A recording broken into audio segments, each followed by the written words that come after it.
നല്ലൊരു ഇൻട്രസ്റ്റിംഗ് ആയിട്ടുള്ള movie experience ആയിരുന്നു ഡിറ്റക്റ്റീവ് ഉജ്ജ്വലൻ. സിനിമയുടെ ആ ഒരു ടൈറ്റിൽ അനൗൺസ്മെന്റിന്റെ സമയത്തും ടീസറും ട്രെയിലറും ഒക്കെ ഇറങ്ങിയപ്പോൾ ഈ സിനിമയിൽ ഒരു പ്രതീക്ഷ ഉണ്ടായിരുന്നു. ആ ഒരു മിന്നൽ മുരളി യൂണിവേഴ്സിറ്റി തന്നെ ഉൾപ്പെടുത്താവുന്ന ഒരു മൂവി.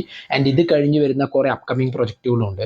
ആൻഡ് ഇതെല്ലാം കൊണ്ട് തന്നെ വളരെയധികം കാത്തിരുന്ന ഒരു പ്രൊജക്റ്റ് ആയിരുന്നു ഈ ഒരു സിനിമ. ആൻഡ് പടം കണ്ടു കഴിഞ്ഞപ്പോൾ അവര് തന്നിട്ടുണ്ടായിരുന്ന ഒരു എക്സ്പെക്ടേഷൻ മീറ്റർ ഉണ്ടല്ലോ, അതിനെ മീറ്റ് ചെയ്യുന്ന രീതിയിലായിരുന്നു ഈ സിനിമയുടെ മൊത്തത്തിലുള്ള മേക്കിങ്ങും ആ ഒരു എക്സിക്യൂഷനും. കാരണം പടം തുടങ്ങി അവസാനിക്കുന്നത് വരെ നമ്മളൊരു കഥ വായിക്കുന്ന രീതിയിലുള്ള ഒരു മേക്കിംഗ് സ്റ്റൈലായിരുന്നു. ഒരു ഗ്രാമം, അവിടെ നടക്കുന്ന ഒരുപാട് സംഭവങ്ങൾ, അവിടെ ഒരു പറ്റം ക്യാരക്ടേഴ്സ്, അവിടെ ഉണ്ടാവുന്ന ചില ആ ഒരു കൊലപാതകങ്ങളും അതിനുവേണ്ടി അതിൻ്റെ ബേസിൽ അന്വേഷിച്ചു പോകുന്ന ആ ഒരു ഉജ്ജ്വലൻ എന്ന് പറയുന്ന ആ ഒരു ക്യാരക്ടറും അതിനെയൊക്കെ നല്ല അടിപൊളിയായിട്ട് തന്നെ പ്രസന്റ് ചെയ്യുന്നതിന് വേണ്ടിയിട്ട് ആ ഒരു വേൾഡ് ബിൽഡിംഗ് തന്നെ നല്ല രീതിയിൽ അവർ ശ്രദ്ധിച്ചിട്ടുണ്ട്.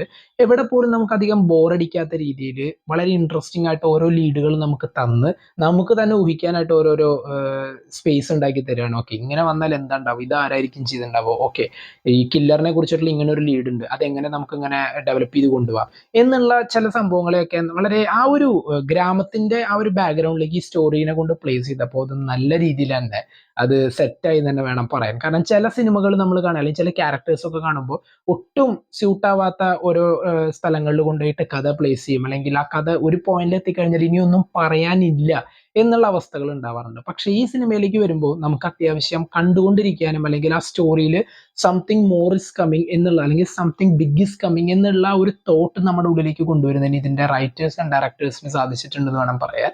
ആൻഡ് ഇതിന്റെ ബാക്ക്ഗ്രൗണ്ട് മ്യൂസിക് ആയാലും ഇതിലത്തെ സപ്പോർട്ടിങ് ക്യാരക്ടേഴ്സ് ആയാലും ആൻഡ് ഓവറോൾ നമ്മൾ ഈ സിനിമ കണ്ടു കഴിയുമ്പോൾ പ്രോപ്പർ കറക്റ്റ് ആയിട്ടുള്ള ഒരു റൺ റൺ ടൈം തന്നെയാണ് സിനിമയ്ക്ക് കൊടുത്തിട്ടുള്ളത്. അല്ലാതെ എവിടെയും വലിച്ചു നീട്ടാതെ അല്ലെങ്കിൽ ആവശ്യമില്ലാത്ത സീക്വൻസുകളൊന്നും പ്ലേസ് ചെയ്യാതെ കറക്റ്റ് ആ ഒരു റണ്ണിങ് ടൈമിൽ തന്നെ കഥ പറഞ്ഞു പോകാനായിട്ട് ഇവർക്ക് സാധിച്ചിട്ടുണ്ട്. എൻ്റെ ഈ പടത്തിന്റെ അവസാനം നെക്സ്റ്റ് ഈ ഒരു യൂണിവേഴ്സിൽ വരാൻ പോകുന്ന ജാംബി എന്ന് പറയുന്ന പടത്തിന്റെ ഒരു അനൗൺസ്മെന്റ് ടീസർ കാണിച്ചിരുന്നു. അതും അത്യാവശ്യം ഒരു മിസ്റ്റീരിയസ് ആയിട്ടുള്ള എന്തോ സംഭവമാണെന്ന് നമുക്ക് ഒരു പ്രതീക്ഷ തരുന്ന രീതിയിലാണ് അവർ സെറ്റ് ചെയ്ത് വെച്ചിട്ടുള്ളത്.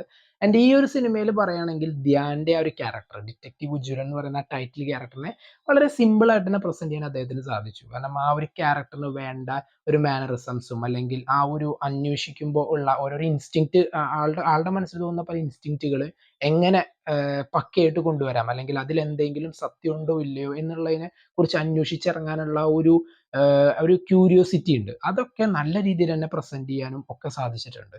എൻ്റെ ആ ഒരു മൊത്തത്തിലുള്ള ആ ഒരു ഗ്രാമത്തിൽ നടക്കുന്ന ഈ സംഭവത്തെ നമ്മളിപ്പോൾ ഒരു ബാലരമയിലൊക്കെ ചില കഥകൾ ഉണ്ടാവും, ഇങ്ങനെയുള്ള ഒരു കേസ് അന്വേഷിക്കുന്ന ഒരു ക്യാരക്ടറിനെയൊക്കെ ബേസ് ചെയ്തിട്ട്. അതൊക്കെ നമ്മൾ വായിച്ച ഓരോ പേജുകൾ മറിക്കുമ്പോൾ ഇനി എന്തുണ്ടാവും എന്നുള്ള ഒരു പോയിന്റിൽ നമ്മളെ കൊണ്ട് നിർത്തില്ല, അല്ലെങ്കിൽ തുടരും എന്നുള്ള രീതിയിൽ നമ്മളെ കൊണ്ട് നിർത്തുമല്ലോ. അങ്ങനെ പല ഭാഗങ്ങളിലും ഈ സിനിമയിൽ കുറെ ടേണിംഗ് പോയിന്റ്സ് അവർ കൊണ്ടുവന്നിട്ടുണ്ട്. എന്തായാലും ഇതിലെ ഫ്യൂച്ചർ മൂവീസ് ആയാലും തന്നെ നല്ല ഗംഭീരമായിട്ടുള്ള ഒരു എക്സ്പീരിയൻസ് തന്നെ ആവട്ടെ. എന്തായാലും പടം എനിക്കിപ്പോൾ കഴിഞ്ഞ ദിവസമാണ് കാണാൻ സാധിച്ചത്, കുറച്ച് തിരക്കുകൾ വിട്ടു പോയതുകൊണ്ട്. ഇനിയും സീരീസ് റിവ്യൂസും മൂവി റിവ്യൂസും മറ്റുള്ള കൂടുതൽ വിശേഷങ്ങളായിട്ട് നിങ്ങളുടെ മുന്നിലേക്ക് എത്തുന്നതാണ്.